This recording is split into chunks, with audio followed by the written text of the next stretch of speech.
أما بعد فأعوذ بالله السميع العليم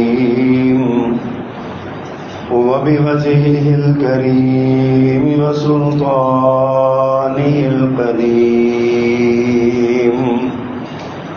من الشيطان الرجيم من همزه ونفخه ونفثه بسم الله الرحمن الرحيم وأوفوا بالعهد إن العهد كان مسؤولا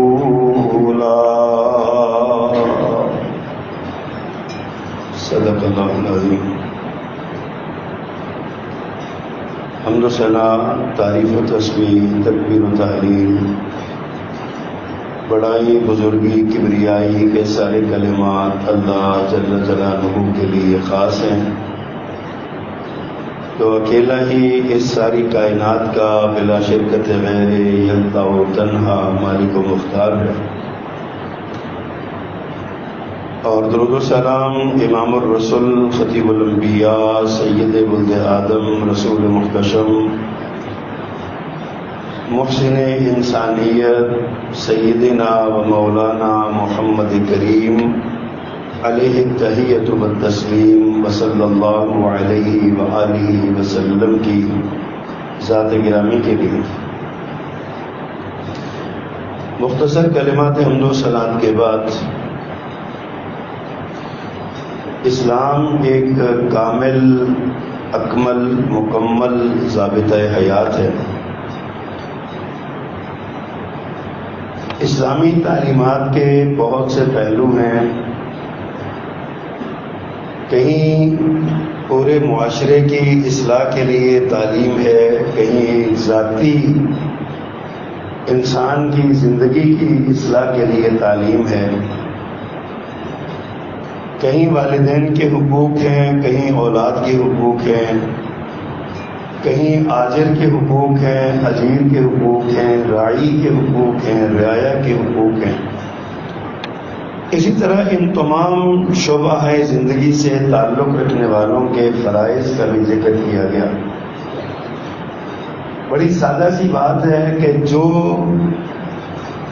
میرا جو حق ہے وہ کسی دوسرے کا فرض ہے، اور جو کسی دوسرے کا فرض ہے وہ میرا حق ہے. اس لیے اسلام نے انسانی زندگی کے تمام پہلوؤں کا احاطہ کیا ہے. اسلام کا فلسفہ اخلاق جو ہے اس کا ایک روشن پہلو وعدے کا وفا کرنا ہے، ایفاء عہد ہے. جس معاشرے میں ایفاء عہد کی صفت ختم ہو جائے، وہ کسی کی شخصی زندگی میں ہو، خانگی زندگی میں ہو، تجارتی زندگی میں ہو، یا کسی بھی معاملے میں ہو، اس آدمی کا وقار مجروح ہو جاتا ہے اور اس کا وقار ختم ہو جاتا ہے. معاشرے میں، خاندان میں، علاقے میں، محلے میں ایسا بندہ جو وعدہ وفا نہیں کرتا، اس کے بارے میں کسی کے بھی اچھے کمنٹس اور اچھا تبصرہ نہیں ہوتا. اس لیے اللہ تعالیٰ نے اپنے قرآن کریم میں اور نبی مکرم صلی اللہ علیہ وسلم نے 20 قرآنی آیات اور احادیث میں ایفاء عہد کی تعلیم دی ہے. آج معاشرتی طور پہ ہم جب اپنے وطن پہ نظر دوڑاتے ہیں تو وہ وطن جس کے لیے 20 لاکھ سے زیادہ جانوں کی قربانیاں دی گئیں، اربوں روپے کے اموال اور املاک کی قربانی دی گئی، اپنے بڑوں کی قبریں تک چھوڑ کے لوگ یہاں ہجرت کر کے آئے. وہ ملک جس کے بنانے میں معصوم بچے اس کی بنیادی اینٹوں کے طور پہ کام آئے، آج وہ ملک اپنی منزل سے کوسوں دور ہے. بنی اسرائیل کی طرح ہم وادی تیہ میں پھر رہے ہیں. وہ بھی 40 برس تک ایک ہی ڈگر میں کولو کے بیل کی طرح گھومتے رہے، لیکن 40 سال کے بعد وہ اپنی منزل کی طرف چل پڑے اور منزل پا لی. ہمیں آج 77 برس ہو گئے ہیں، ہمارا وادی تیہ ختم نہیں ہو رہا. ہمارا وہی گیند چکر اور گول چکر کولو کے بیل کی طرح. ہم ہر 10 سال بعد دوبارہ وہیں پہ جا کھڑے ہوتے ہیں جب 10 سال پہلے تھے. اس کا سبب سب سے بڑے بہت سے اسباب ہیں. ان اسباب میں سے ایک سبب ایفائے عہد کا معاشرے میں نہ ہونا ہے. پاکستان بنوایا تھا لا الہ الا اللہ کے نفاذ کے لیے. بانیان پاکستان نے واضح اور دو ٹوک الفاظ میں کہا تھا کہ پاکستان کا دستور آج بنانے کی ضرورت نہیں ہے، 1400 سال پہلے کا بنا ہوا ہے. نبی مکرم صلی اللہ علیہ وسلم ریاست مدینہ میں سول سوسائٹی کے اور ریاست کے حقوق اور فرائض کا تعین فرما چکے ہیں. ہم کون سا نیا آئین یا قانون بنائیں گے؟ اور لوگوں نے اسی مقصد کے لیے جانے دی. پنجاب اسمبلی کے سیڑھیوں پہ کھڑے ہو کے ماسٹر تارا سنگھ نے کہا تھا خون کی ندیاں بہا دیں گے، پاکستان نہیں بننے دیں گے. تو وہیں پہ کھڑے بدلے حریت حضرت سید داؤد غزنوی رحمت اللہ علیہ نے کھڑے ہو کے وہیں پہ علن اعلان یہ کہا تھا کہ ماسٹر تارا سنگھ تم کس غلط فہمی کا شکار ہو، ہمیں خون سے ڈراتے ہو. ہماری تو صدیاں خون سے بھری ہوئی ہیں، ہمارے لیے خون کی ندیاں بہانا کو مسئلہ نہیں ہے. تب انہوں نے نعرہ لگایا لے کے رہیں گے پاکستان، بن کے رہے گا پاکستان. پھر یہ نعرہ سارے بر صغیر میں گونجا. وعدہ تو کیا تھا نفاذ اسلام کے لیے، وعدہ تو کیا تھا نظام الہی کے لیے، وعدہ تو کیا تھا قرآن و سنت کے لیے. اور دستور پاکستان کے آغاز میں باقاعدہ حصہ ہے اس کا کہ پاکستان اسلامی جمہوریہ ہے. یہاں کوئی غیر شرعی اور غیر قرآنی اور غیر مشروع عمل پنپ نہیں سکتا، آگے نہیں بڑھ سکتا. لیکن آج 70 برس گزر چکے، کیا ہم نے کوئی ایک وعدہ بھی پورا کیا سوائے کاغذوں میں یہ لکھنے؟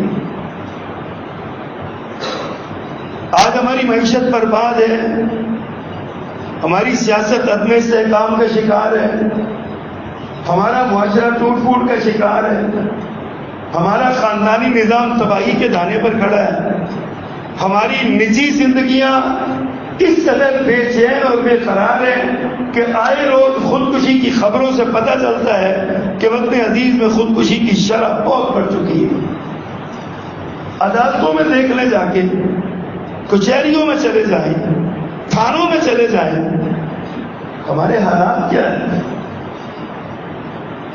14 اگست کو ہمارے آرمی چیف صاحب نے تقریر کرتے ہوئے رد فتنۃ الخوارج کا ذکر کیا اور کہا کہ شریعت کو نہیں مانتا مجھے پاکستانی نہیں مانتے.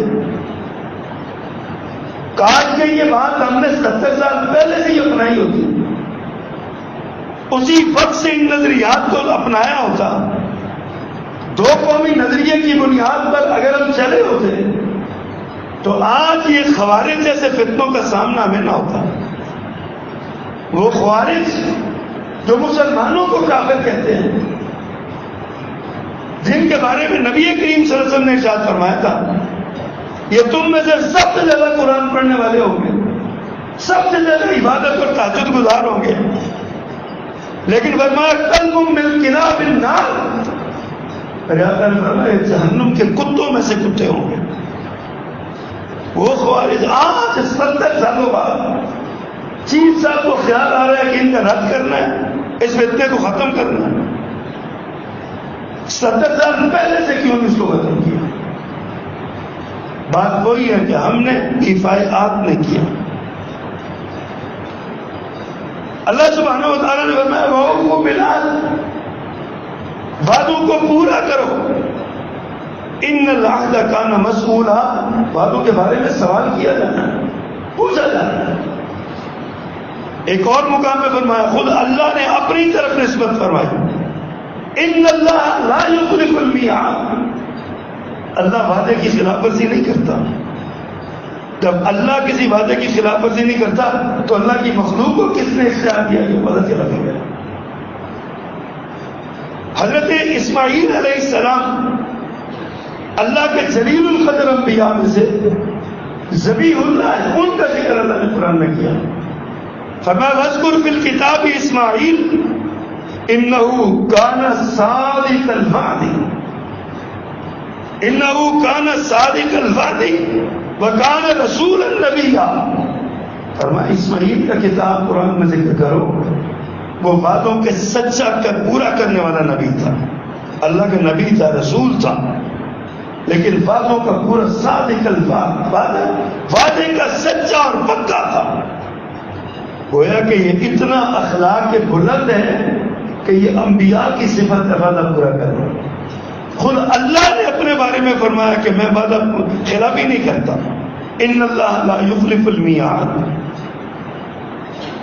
اللہ پاک نے قرآن کریم میں حکم دیا ان اللہ یامر بالعدل والاحسان وایتاء ذی القربى وینہی عن الفحشاء والمنکر والبغی یعظکم لعلکم تذکرون وَأَوْفُوا بِعَهْدِ اللَّهِ إِذَا عَاهَدتُّمْ وَلَا تَنقُضُوا الْأَيْمَانَ بَعْدَ تَوْكِيدِهَا وَقَدْ جَعَلْتُمُ اللَّهُ عَلَيْكُمْ كَفِيلًا. اللہ اکبر. فرمایا یہ معاشرے کی بنیاد ہے، یہ اصول معاشرے کی ترقی اور کامیابی کے لیے، معاشرے کو آگے بڑھانے کے لیے، معاشرے کے حسن میں اضافے کے لیے یہ اصول، بنیادی اصول اللہ نے بتایا. ان اللہ یامر بالعدل والاحسان، اللہ تمہیں عدل اور احسان کا حکم دیتا ہے.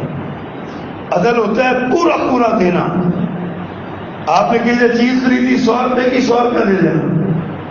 بل احسان کا معنی ہے عدل سے زیادہ دینا. اس کا حق 100 کا ہے لیکن آپ 110 دے رہے ہیں. لینے والے کی طرف سے مطالبہ نہیں، آپ اپنی مرضی سے اس کو دے رہے ہیں. یہ اللہ کا حکم ہے.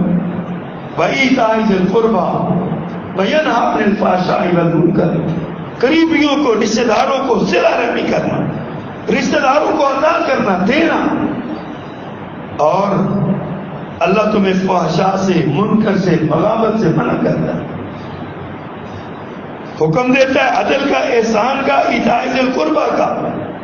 3 احکامات ہیں اور 3 منہیات ہیں. وَيَنْهَى عَنِ الْفَحْشَاءِ وَالْمُنكَرِ وَالْبَغْيِ. فرمایا یعظکم لعلکم تذکرون، تمہیں نصیحت کی جا رہی ہے تاکہ تم نصیحت پکڑو. آگے کیا فرمایا؟ وَأَوْفُوا بِعَهْدِ اللَّهِ، اللہ کے وعدے کو پورا کرو. اِذَا عَاهَدتُّمْ، جب آپس میں تم وعدہ کرتے ہو، جب تمہارا آپس میں وعدہ ہوتا ہے تو اللہ کے نام پہ اس وعدے کو پورا کرو. فَلَا تَنقُضُوا الْأَيْمَانَ بَعْدَ تَوْكِيدِهَا، اپنی قسمیں پکی کرنے کے بعد انہیں نہ توڑو. یہ بھی وعدے کے ایفا کا یہ قسم ہے. وَقَدْ جَعَلْتُمُ اللَّهُ عَلَيْكُمْ كَفِيلًا، اور اللہ، جبکہ تم نے اللہ کو ان قسموں پر کفیل بنا دیا ہے. جب تم کہتے ہو اللہ کی قسم ایسا ہوگا تو گویا تم نے اپنے معاملے پر اللہ کو وکیل بنایا، اللہ کو گواہ بنایا ہے کہ میں اللہ کی گواہی ڈالتا ہوں کہ یہ کام کروں گا. یہ سب سے بڑا پکا وعدہ ہوتا ہے. تو بندہ قسم اٹھا کے انکار کرے، لوگ کہتے ہیں اس کی بات پہ کبھی اعتبار نہ کرے. جھوٹوں میں شمار کیا جاتا ہے اور جھوٹے کی معاشرے میں کوئی اہمیت اور ویلیو نہیں ہوتی. ان اللہ یعلم ما تفعلون، فرمایا اللہ جانتا ہے جو تم کرتے ہو. جو قرآن کے احکام ہے، پیارے پیغمبر صلی اللہ علیہ وسلم کا فرمان دیکھیے، آپ نے صاف صاف اور دو ٹوک الفاظ میں فرمایا لا دین لمن لا عہد لہ، جو وعدے کا پورا کرنے والا نہیں اس کے دین کا کوئی اعتبار نہیں، وہ دیندار نہیں ہے جو اپنے وعدے کو پورا نہیں کرتا۔ ہم نے سمجھا شاید بندے کا بندے سے وعدہ ہے، میں آؤں گا تو میں چاہوں گا تو وعدہ پورا ہو جائے گا، میں پیسہ دوں گا تو میں دے دوں گا تو وعدہ پورا ہو جائے گا۔ صرف یہی وعدے نہیں، ایک وعدہ اللہ سے بھی کیا تھا، عہد الست جس کو کہتے ہیں۔ اللہ نے پوچھا تھا الست بربکم، کیا میں تمہارا پروردگار نہیں؟ قالوا بلا، وہاں پہ سبھی نے کہا تھا کہ ہاں کیوں نہیں، آپ ہمارے پروردگار ہیں۔ توحید کا وعدہ جو رب سے کیا تھا، اللہ میں حکم دیتے ہیں وعدے کو پورا کرو۔ پیارے پیغمبر محمد لا دین لمن لا عہد لہ، اس کا کوئی دین نہیں ہے جو وعدے کو پورا نہیں کرتا۔ میرے آقا نے فرمایا نفاق کفر کی ایک قسم ہے، کفر سے بدتر قسم ہے۔ کافر ہونا اتنا بڑا جرم نہیں جتنا منافق ہونا جرم ہے۔ منافق کے بارے میں فرمایا ان المنافقین فی الدرک الاسفل من النار، منافقین کو جہنم کے سب سے نچلے طبقے میں پھینکا جائے گا۔ میرے آقا فرماتے ہیں آیت المنافق ثلاث، ایک منافق کی 3 نشانیاں ہوتی ہیں، 3 نشانیاں۔ اذا حدث کذب، جب وہ بات کرے جھوٹ بولے، وَإِذَا وَعَدَ أَخْلَفَ، جب وہ وعدہ کرے خلاف ورزی کرے، وَإِذَا اؤْتُمِنَ خَانَ، جب اس کو امانت اس کے پاس رکھوائی جائے تو اس کی خیانت کرے اس کو۔ اب امانت میں خیانت بھی وعدہ خلافی کے زمرے میں آتا ہے، بات جھوٹ بولنا بھی وعدہ خلافی کے زمرے میں آتا ہے۔ گویا کہ یہ نشانیاں ہیں منافق کی، وہ منافق جس کے بارے میں قرآن نے کہا کہ جہنم کے نچلے طبقے میں ڈالا جائے۔ اللہ کے پیغمبر صلی اللہ علیہ وسلم نے یہ بیان کیا ہے۔ میرے آقا کا ایک ارشاد ہے، فرمایا 6 باتوں کی ضمانت تم دے دو، جنت کی ضمانت میں دیتا ہوں۔ 6 باتوں کی ضمانت، ان میں سے پہلی 2 اسی سے متعلقہ ہے۔ آپ نے ارشاد فرمایا سچ بولو، تم سچائی کی ضمانت دو میں جنت کی ضمانت دیتا ہوں۔ تم وعدہ ایفا کرنے کی ضمانت دو میں جنت کی ضمانت دیتا ہوں۔ اللہ اکبر، تم امانتوں کو ادا کرنے کی ضمانت دو میں جنت کی ضمانت دیتا ہوں۔ میرے آقا نے ارشاد فرمایا تم اپنی عزتوں کی، اپنی عزتوں کی، اپنی شرمگاہوں کی حفاظت کی ضمانت دو میں جنت کی ضمانت دیتا ہوں۔ اپنی نگاہیں نیچی رکھنے کی بات تم ضمانت دو میں جنت کی ضمانت دیتا ہوں۔ اپنے ہاتھوں کو گناہوں سے روک کے رکھو میں جنت کی ضمانت دیتا ہوں۔ 6 باتیں میرے آقا نے ارشاد فرمایا، ان 6 میں سے آپ دیکھیے سبھی کا تعلق معاشرے کے ساتھ، معاشرے کی اصلاح اور فلاح کے ساتھ۔ سچ بولنا ہے، وعدہ خلافی نہیں کرنی، اور امانت ادا کرنی ہے، امانت میں خیانت نہیں کرنی۔ یہ سب معاشرتی چیزیں ہیں، ان پہ غور کرنا چاہیے۔ خود نبی کریم صلی اللہ علیہ وسلم کا اسوہ دیکھیے۔ صلح حدیبیہ ہو رہی ہے، سہیل بن عمر مکہ سے تشریف لائے ہوئے ہیں، سفیر قریش بن کے۔ میرے آقا سے ایک معاہدہ ہوتا ہے، اس معاہدے کی ایک شک ہے کہ مکہ سے جو کافر مشرک مسلمان ہو کر مدینے جائے گا، ریاست مدینہ اسے واپس کرنے کی پابند ہوگی، اور جو مدینہ سے اگر مسلمان مرتد ہو کر مکے آئے گا تو مکے والے اسے واپس نہیں کریں گے۔ صریحاً نا انصافی کی شرط بتائی گئی، اور یہ کسی بھی صورت میں اس کو جواب نہیں دیا جا سکتا تھا۔ لیکن قربان جو اصول نبی صلی اللہ علیہ وسلم کے، آپ نے اپنی نبوت والی بصیرت سے سوچا جو یہاں سے جائے گا وہ مکہ میں رہ کے بھی ہمارے ہی ہے، اور جو مدینہ پہنچ کے مسلمان ہو گیا وہ واپس نہیں آئے گا۔ آپ نے مجھے شرط منظور ہے۔ ابھی یہ معاہدہ تحریر نہیں ہوا تھا، ابھی معاہدہ لکھا نہیں گیا تھا، ابھی زبانی کلامی کچھ پوائنٹس پہ اتفاق ہو رہا تھا، ان میں سے ایک یہ بھی تھا جس پر اتفاق ہوا تھا۔ آپ نے رضامندی دے دی، ٹھیک ہے۔ اسی دوران اسی سہیل کے بیٹے ابو جندل رضی اللہ تعالیٰ عنہ زنجیروں میں جکڑے ہوئے مکہ میں مسلمان ہوئے، اور سہیل نے اس کے خاندان والوں نے ان کو زنجیروں میں جکڑ کے میں کمرے میں بند کر دیا، قید کر دیا۔ ایک کسی طریقے سے زنجیریں توڑی، کمرے کا دروازہ توڑا، بھاگے اور حدیبیہ کے مقام پر آ گئے۔ اللہ تیرے امتحان بھی بڑے عجیب ہیں۔ ابو جندل زنجیروں میں جکڑے ہوئے، لہو لہان، زخموں سے چور، آگے آقا میں آ گیا ہوں۔ سہیل بھڑک اٹھا، کہتا ہے محمد صلی اللہ علیہ وسلم تیرا امتحان ہے، یہ معاہدہ ہو گیا ہے، بات ایگریمنٹ چل گیا ہے، بات ہو گئی ہے، سب سے پہلا امتحان یہ ہے، اس کو واپس کرو، میرے بیٹے کو واپس کرو۔ پیارے پیغمبر نے فرمایا کہ ابھی معاہدہ لکھا نہیں گیا، ابھی معاہدہ لکھا نہیں گیا، جب لکھا جائے پھر عمل ہوتا ہے۔ اور اس نے کہا نہیں، پھر تو معاہدہ کرتا ہی نہیں ہوں۔ زنجیروں میں جکڑے ہوئے ابو جندل صحابہ کرام کی طرف دیکھ رہے ہیں کہ میرا کوئی مددگار بنے، مجھے یہاں پہ پناہ دے، مجھ پر ظلم اور تشدد ہوتا ہے۔ لیکن میرے آقا نے ایک نظر ابو جندل کے چہرے پہ ڈالی، فرمایا ابو جندل واپس چلے جاؤ، میں معاہدہ کر چکا ہوں۔ نبی کے لیے یہ زیبا نہیں کہ وہ وعدے کی خلاف ورزی، اللہ تیرے لیے آسانی پیدا کر دے گا، تم وہاں سے چلے جاؤ۔ ابو جندل واپس چلے گئے۔ کچھ دیر بعد دوبارہ پھر اپنے زور پہ رسیاں توڑوا کے بھاگے، اور پھر ایک لمبی تاریخ ہے، لیکن میرے نبی نے اپنا یہ وعدہ پورا کر دکھا۔ اللہ، ایک صفوان بن امیہ تھے، انہوں نے عمیر بن وہب رضی اللہ تعالیٰ عنہ کے ساتھ مل کے کوفر میں پیارے پیغمبر کے قتل کی سازش کی۔ عمیر بن وہب رضی اللہ تعالیٰ عنہ بعد میں مسلمان ہو گئے، سازش کا عمل نہ ہو سکا۔ بدترین دشمن اسلام کے، اتنے بڑے دشمن کہ جب مکہ فتح ہوا میرے پیغمبر نے جو 9 یا 10 یا 11 لوگوں کے بارے میں یہ کہا تھا نا، بیت اللہ میں بھی ہو تو مار ڈالنا، غلاف کعبہ سے چمٹے ہوئے تو قتل کر ڈالنا۔ ان میں ایک نام صفوان بن امیہ کا تھا۔ صفوان نے یہ اعلان سنا تو دوڑ گیا، چھپ گیا کہیں جا کے۔ حضرت عمیر مخلص مسلمان تھے، عمیر بن وہب رضی اللہ تعالیٰ پیارے پیغمبر کے پاس پیش ہوا، آقا صفوان دل کا برا نہیں ہے، کفر میں سبھی نے زیادتیاں کی ہیں، اگر میری سفارش پہ آپ اس کو پناہ دے دیں تو وہ اچھا مسلمان ثابت ہوگا۔ میرے آقا کسی کو مارنے کے لیے تو آئے نہیں تھے، میں بارہا یہ ذکر کر چکا، نبی محترم کی وار ڈاکٹرائن یہ تھی، آپ دشمن کو بھگاتے تھے، جب وہ بھاگ بھاگ کے تھک جاتا تو آپ سینے سے بھگا لیتے تھے۔ عمیر نے سفارش کی، میرے آقا نے مان لی، فرمایا جاؤ اس کو پناہ دی۔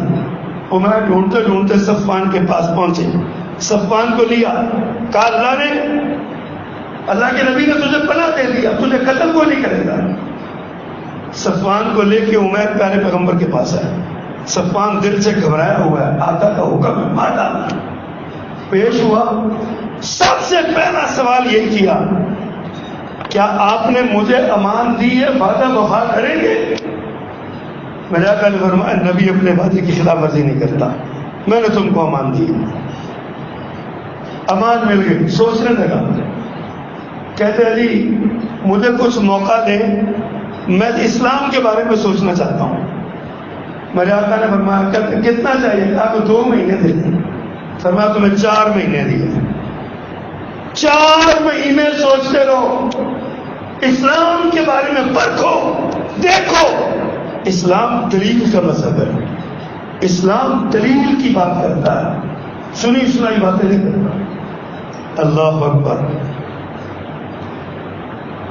صفوان چلے گئے، 4 مہینے تو گزرا، 4 ہفتے نہیں گزرے تھے، میرے آقا کا اخلاق دیکھ کے آئے، وعدہ وفائی دیکھ کے آئے، کلمہ پڑھا اور مسلمان۔ یہ حضرت صفوان جو اسلام کے بدترین دشمن تھے، انہوں نے اسلام کے ایفائے عہد کا جو فلسفہ ہے اس کو دیکھا اور مسلمان۔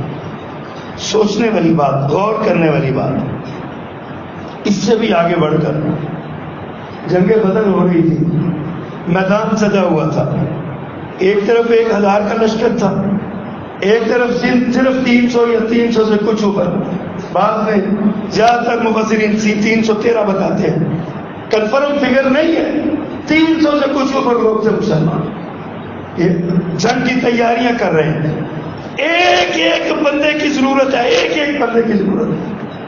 اس وقت حذیفہ بن یمان آیا بدر کے میدان میں، ان کے ساتھ ایک ساتھی تھے، بعض نے لکھا ان کے والد تھے، بعض نے کہا ساتھی تھے، حضرت حسین ان کا نام تھا، دونوں صحابی تھے رضی اللہ عنہ۔ پیش ہوئے میرے پیغمبر کے پاس، آقا ہم آپ کے جنگ کے ساتھی بننا چاہتے ہیں، لیکن ایک مسئلہ ہے، آپ رہنمائی فرمائیں۔ فرمایا پوچھو۔ کہا جی جب ہم مکہ سے آ رہے تھے نا یہاں کی طرف، تو راستے میں ہمیں قریش مکہ کے کافر نے پکڑ لیا، انہوں نے کہا تم کدھر جا رہے ہو؟ ہم نے کہا جی ہم تو مدینے جا رہے ہیں۔ انہوں نے کہا نہیں، تم بدر میں مسلمانوں کے ساتھ مل کے ہمارے خلاف لڑنے جا رہے ہو۔ حضرت حذیفہ فرماتے ہیں میں نے کہا نہیں، ہم لڑنے نہیں جا رہے، ہم تو مدینے جا رہے ہیں۔ تو انہوں نے ہم سے وعدہ لیا کہ وعدہ کرو کہ تم وہاں جا کے لڑائی نہیں کرو گے۔ تو اللہ کے پیغمبر ہم جان بچانے کے لیے، وہاں سے آنے کے لیے ہم نے ان سے ایک وعدہ کیا ہے، اب ہم آپ کے پاس آ گئے ہیں، آپ اجازت دیں تو جنگ میں شریک ہو جاتے ہیں، اگر آپ اجازت نہیں دیتے سمجھتے ہیں وعدہ پورا کرنا تو حکم فرمائیے۔ ایک ایک بندے کی ضرورت ہے بدر میں، ایک ایک ساتھی کی ضرورت ہے۔ لشکر بہت بڑا ہے، وسائل بہت زیادہ ہیں آگے لشکر کے مقابلے لشکر، لیکن قربان جو میرے پیغمبر صلی اللہ علیہ وسلم نے فرمایا حذیفہ تم نے جو وعدہ کیا ہے وہ پورا کرو، تم یہاں سے چلے جاؤ، مدینے چلے جاؤ، ہمارا اللہ مددگار ہے، ہم وعدہ نہیں توڑنے والے، ہم وعدہ نہیں توڑنے والے۔ جس نبی کا کلمہ پڑھتے ہیں اس کا اسوہ اور سیرت تو یہ ہے، اس کے صحابہ کرام کا عمل دیکھیے۔ جنگ نہاوند ہوئی جس کو آج کل ساسان، جنگ ساسان بھی کہا جاتا ہے، کفار کا کمانڈر تھا ہرمزان، امیر المومنین عمر فاروق کا دور تھا، ہرمزان لڑا، مسلمانوں کو فتح ملی، ہرمزان گرفتار ہو گیا، کمانڈر عیسائی افواج کہتا ہے کہ میں امیر المومنین کے پاس مجھے لے چلو، جو وہ فیصلہ کریں گے مجھے قبول ہے۔ عرض کیا کہ مسلمان مارتے نہیں کسی کو، اسلام مارنے کی تعلیم نہیں دیتا، اسلام سینے سے لگانے کا سبق دیتا ہے، اسلام توڑنے کا نہیں جوڑنے کا درس دیتا ہے، اسلام ملانے کا درس دیتا ہے۔ جناب صدیق اکبر، جناب عمر فاروق رضی اللہ تعالیٰ عنہ پیغام ملا، فرمایا لے آؤ، ہرمزان آ گیا، ہرمزان کی بات سنی، اس کے جرائم، فرد جرم اس کی دیکھی گئی، امیر المومنین نے حکم دیا تو قتل کر دیا جائے، قتل کر دیا جائے۔ ہرمزان سیانا پڑا تھا، کہتے امیر المومنین آخری خواہش نہیں پوچھیں، فرمایا کہو، کہا کہ پانی پینا چاہتا ہوں، آخری خواہش ہے پانی پینا۔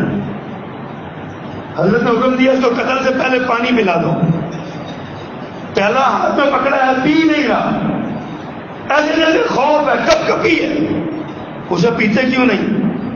کہا جی ڈر لگتا ہے، آپ نے قتل کا حکم دیا، میں پانی کا پیالہ منہ کو لگاؤں جلاد میری گردن اڑا دیں۔ حضرت عمر نے فرمایا پانی پینے تک تجھے جان کی امان دیتا ہوں،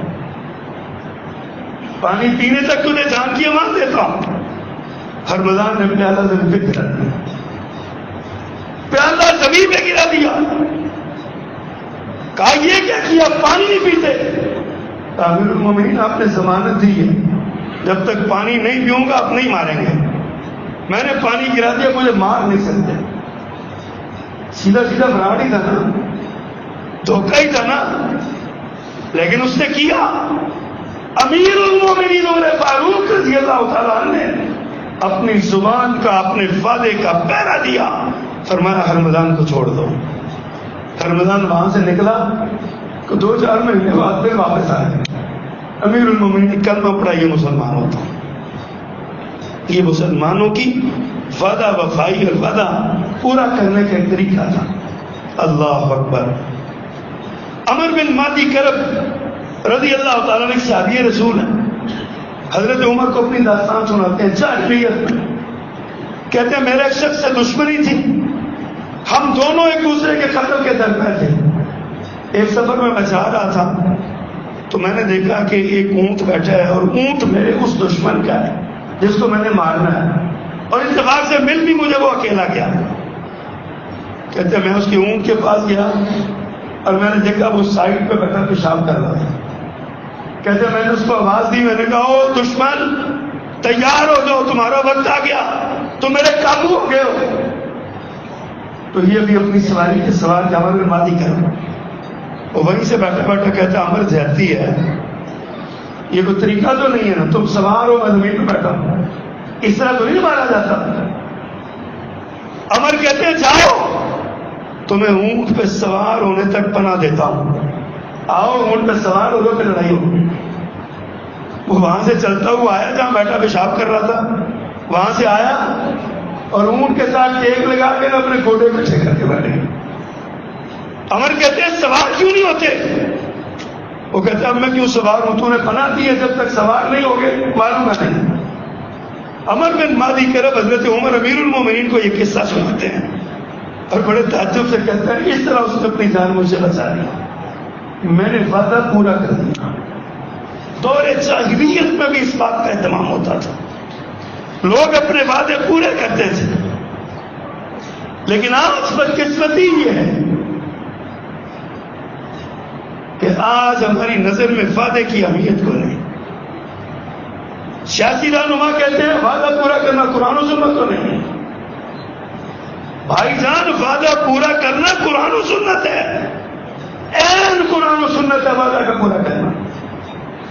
ہمارے سارے حکمران جب اقتدار میں آنے لگتے ہیں ان کا منشور دیکھ لیں، بڑے بڑے وعدے ہوتے ہیں، 300 یونٹ دیں گے، 500 یونٹ فری دیں گے، اور جناب فلاں سہولت دیں گے، فلاں کر دیں گے، فلاں کر دیں گے. اقتدار میں آتے ہی رونے لگ جاتے ہیں، ہاتھ بندھے ہوئے، پاؤں بندھے ہوئے. آپ بچے تو نہیں کہ آپ کو اچانک گھر سے اٹھایا اور مسئلہ اقتدار میں بٹھا دیا گیا. آپ کو نہیں پتا زندگی آپ کی انہیں ایوانوں کی، اقتدار کے ایوانوں کی رازداریوں میں گزر گئی ہے، پھر بھی کیوں جھوٹ بولتے ہیں؟ ہمارے حکمرانوں کا، ہمارے عام تجارتی مارکیٹوں میں چلے جائیں، حکمران تو بیچارے ہمارے سافٹ ٹارگٹ ہیں، ہر بندہ گالی دے سکتا ہے. اپنے کردار پہ بھی غور کریں، اپنے حالات کو بھی دیکھیں. ہم جو دکانوں میں بیٹھے، فیکٹریوں اور کارخانوں میں بیٹھے، ہم جو بازاروں میں بیٹھے، ہم جو گھروں میں بیٹھے، اپنے کاروباری لوگوں سے وعدہ خلافیاں کرتے ہیں. حتیٰ کہ بعض اوقات ایسا ہوتا ہے ضرورت نہیں ہوتی تب بھی جھوٹ بول جاتے ہیں. میں آ رہا ہوں، راستے میں ہوں، موبائل کان کو لگایا، اپنے دفتر میں بیٹھے کام ہو رہا ہے، میں راستے میں ہوں. یہ وعدہ خلافی نہیں ہے، یہ جھوٹ نہیں ہے. اسلام کے فلسفہ اخلاق کا تابندہ ترین پہلو تو ایفائے عہد ہے، وعدہ پورا کرنا ہے. لیکن آج ہم کدھر کو جا رہے ہیں؟ آج ہمارے حالات کیا ہیں؟ ایک وعدہ ہے بندے کا بندے سے، اس کو پورا کرنا، اس کو نبھانا، یہ دین کی تعلیم ہے، قرآن کا حکم ہے. اور اس میں آپ کے تجارتی معاہدے بھی آ جاتے ہیں، کاروباری معاہدے بھی آ جاتے ہیں، کسی سے ملنے ملانے کے معاہدے بھی آ جاتے ہیں. حتیٰ کہ اس میں نکاح اور شادی بھی بطور معاہدہ یہ زندگی ہوتی ہے. دو اجنبی گھرانے، اجنبی لوگ ایک اللہ کے کلمے پر اکٹھے ہوتے ہیں اور اس وعدے کو نبھاتے ساری زندگی گزارتے ہیں. یہ ایک وعدہ ہوتا ہے، بندے کا بندے سے وعدہ، شوہر کا بیوی سے، بیوی کا شوہر سے وعدہ، اولاد کا والدین سے، والدین کا اولاد سے معاہدہ، بھائی کا بھائی سے معاہدہ، بھائی کا بہن اور بہن کا بھائی سے معاہدہ. یہ وعدے ہیں. پھر محلے داروں کا آپس میں تو دیواریں سانجھی ہیں، گلیاں اکٹھی ہیں، محلہ اکٹھا ہے، ان کے آپس کے معاہدے ہوتے ہیں. لیکن ہم پورے نہیں کرتے. بعض چیزیں ہوتی ہیں غیر تحریری معاہدہ. مثلا ایک مسلمان کا مسلمان سے معاہدہ کیا ہے؟ وہ کہتا ہے السلام علیکم، بھائی میری طرف سے تم سلامتی ملتی. وہ کہتے ہیں وعلیکم السلام، شکایت میری طرف سے بھی نہیں ملے گی. سلامتی سے ہو، تمہیں نقصان نہیں پہنچے گا، نہ میرے ہاتھ سے نہ میری زبان سے. یہ ایک معاہدہ ہو جاتا ہے ہمارا. پھر ہم کیا کرتے ہیں؟ میرے گھر میں خوشی ہوتی ہے، میں ساری رات اپنے گھر کے دروازے پہ اپنے سارے محلوں کو ناچ اور گانا اور ڈانس اور ڈیک سنا سنا کے بیماروں کو پریشان کرتا ہوں، طالب علموں کو پریشان کرتا ہوں، میں ان کی زندگی اجاگر کرتا ہوں، ساری رات ان کی برباد کرتا ہوں، نیند خراب کرتا ہوں. کہاں گیا وہ معاہدہ؟ کیا یہ معاہدہ نہیں ہے؟ ہم نے معاہدہ کیا تھا بھائی آپ کو نقصان نہیں پہنچاؤں گا.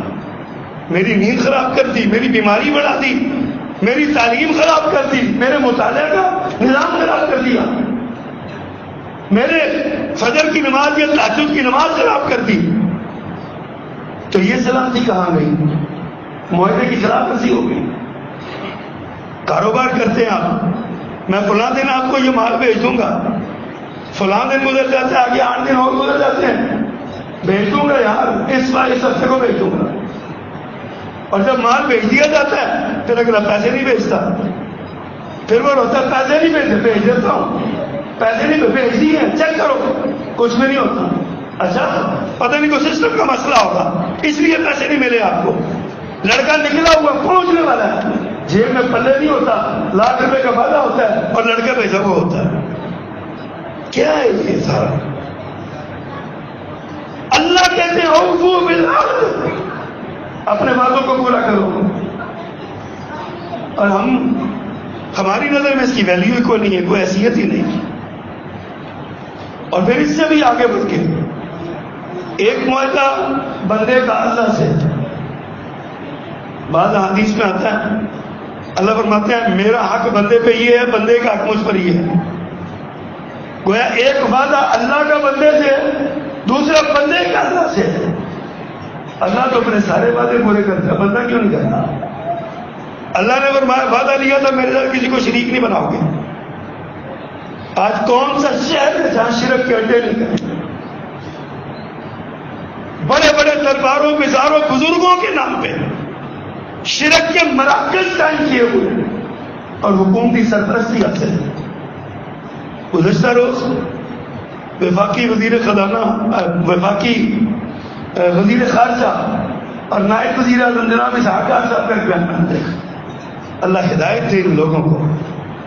کہتا ہے بری امام کا ہم نے عرس شروع کر دیا ہے، اب اس کی برکت سے معیشت ٹھیک ہو جائے گی. بری امام کا تو ہم نے آج شروع کیا ہے. لاہور والے دربار صاحب، لاہور والا جو دربار ہے وہ تو بند ہی نہیں کبھی ہوا. ان بابوں سے کیوں نہیں معیشت ٹھیک کروا لی تم نے؟ ان سے کیوں نہیں کہا کہ معیشت؟ اور اس کا سرپرست بھی ہے، اس مزار کا مشاور بھی ہے، لاہور والے مزار کا. اس بابا وہ بابا کمزور ہوگا اور یہ بری امام والا تگڑا ہوگا. شاید کیا تماشا بنایا ہوا ہے ہم نے، عقیدے کا بیڑا خراب کروا دیا ہے. اللہ نے ہم سے وعدہ لیا تھا میرے ساتھ شریک نہیں بناؤ گے کسی کو. ہم نے اللہ کے ساتھ شرک کے اڈے قائم کر دیے، حکومت کی سرپرستی کر دی، حکومتوں کے خزانوں سے روپے شرک کے اڈوں پہ لگا دی، لوگوں کے ٹیکسوں کے پیسے سے برباد کر دیا لوگوں کی معیشت کو. لیکن ان درباروں اور مزاروں کو قائم کر دیا. مسجد بنانے کے لیے کوئی پیسہ نہیں. گزشتہ جمعے میں نے وہ ہمارے جو ارشد ندیم صاحب کو انعام ملا، خوشی ہوئی پاکستانی ہونے کی حیثیت سے. لیکن اب دیکھتے ہیں جتنے اس نوجوان کو انعام مل گئے وہ دنیا کے 12 13 ممالک کو جیولن تھرو میں شریک ہوئے، فرسٹ آئے، اللہ نے عزت دی، پاکستان کا نام ہوا. اس کو اب تک میرا خیال ہے 50 کروڑ روپے سے زیادہ انعام مل چکا، میرا اندازہ ہے. اور اس سے چند ماہ پہلے ایک چھوٹا بچہ دنیا کے 52 ممالک کے قراء سے قرآن کی تلاوت میں اول آیا تھا. حکومتی سرپرستی میں اس کو کتنے پیسے ملے، کتنا انعام دیا؟ ہماری ترجیحات کیا ہے؟ کھیل تماشا نہ بولا. ایک کھلاڑی کو ہم نے پالا ہوا، وہ ہمارے گلے کا توق بنا ہوا ہے، اور ایک اور پال رہے ہیں. کسی اللہ والے کو پالو، کسی دیندار کو آگے لاؤ، کو قرآن کی مجلس کرو. کیوں نہیں کرتے ہمیں سر؟ ہماری ترجیحات نہیں، اس کے لیے 50 کروڑ، اس کو 5 لاکھ بھی نہیں۔ معیار کیا ہے ہمارا؟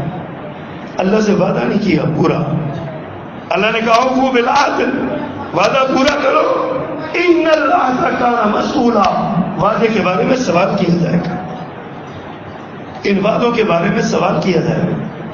اللہ نے پوچھنا ہے قیامت کے دن، میرے ساتھ شرک کرتے رہو، وعدہ تو کیا تھا نہیں کریں گے۔ الستو بربکم، اللہ نے پوچھا تھا کہ میں تمہارا رب نہیں ہوں؟ قالوا بلا، سب نے کہا کیوں نہیں، آپ ہمارے رب ہیں۔